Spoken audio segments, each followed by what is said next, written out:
everyone, hope you're well. Welcome back to my channel. So today I'm doing 5 tips to help you overcome working mum guilt. So I'm a working mum. I work 30 hours a week in an office, and then, oh, the cat, every time I sit down, I know I say this in nearly every video I film up here, you just want to be on YouTube.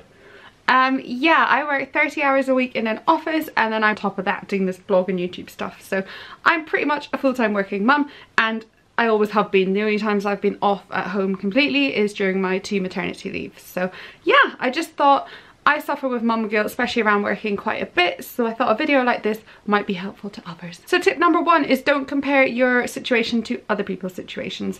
I am the worst for this. I'm so bad. I get so sad in like group WhatsApp groups, if you know what I mean, like group chats, that's what I was trying to say.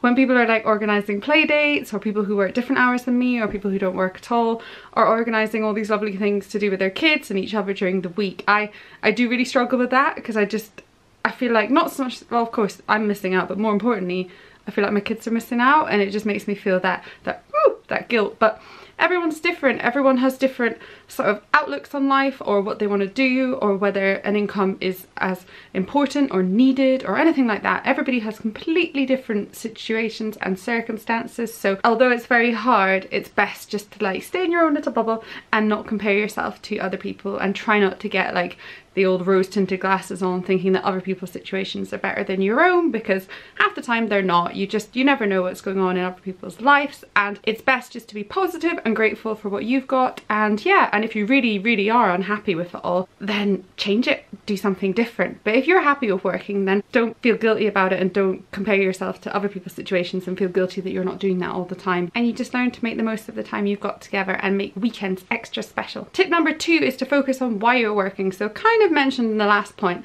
it could be that you need the money for your life. It could be that you like the money for your life. You want that extra money for going on holidays, or to deposit or save up for whatever you're looking for. It could be the money side. It could be the personal goal side. So I know I like working, and I know I like challenging myself, and I know I like working in an environment which allows me to do that, and that I enjoy myself. And yeah, I kind of thrive off achieving things. So for me, that's a really big thing. And there are all sorts of reasons why you're working, but as long as they're good reasons and you're happy with them, then just focus on that, and it'll help you get through the guilt. Tip number 3 is to stay super organized, because I know I get the massive guilt if I forget anything to do with the kids' nursery. So like library books, or special days they're doing, or dressing up, or just anything like wipes, nappies, forgetting to bring them in on certain days. That makes the guilt so much worse, and you can go from feeling completely fine to feeling like a really terrible parent in a very short space of time if you forget things. So I find trying to stay super organized kind of eases that a little bit. Having a good calendar, making sure you've got stuff in your calendar on your phone, because we're always on our phones these days. Reading the newsletters that your nursery or school send out, because I miss mine sometimes, and then I sometimes miss important things. So